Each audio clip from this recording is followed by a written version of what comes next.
अस्सलाम वालेकुम रहमतुल्लाहि व बरकातुहू। देखिए, ये सरदाब है हज़रत इमाम हुसैन अलैहिस्सलाम। देखिए, मैं भी यहाँ बड़ी खुशकिस्मती से पहुँचा हूँ इस सरदाब में, और मैं आपको अभी वो जगह दिखाता हूँ जहाँ पे इमाम हुसैन अलैहिस्सलाम की कब्र मुबारक है, असल कब्र मुबारक है। ये देखिए, ये वो जगह है जो पर्दा लगाया हुआ है इन्होंने, लेकिन खुशकिस्मती से कि ये पर्दा थोड़ा सा बीच से फट गया है, और इसमें से हज़रत इमाम हुसैन की असल कब्र नज़र आ रही है। ये देखिए,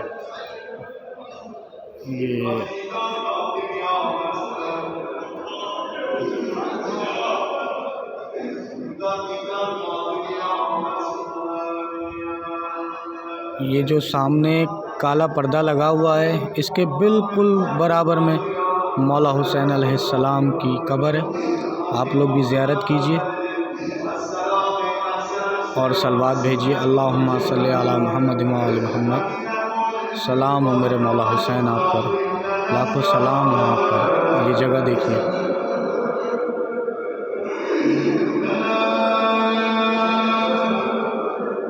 ये असल कब्र मुबारक है मौला हुसैन की, इस पर्दे के बिल्कुल बराबर में।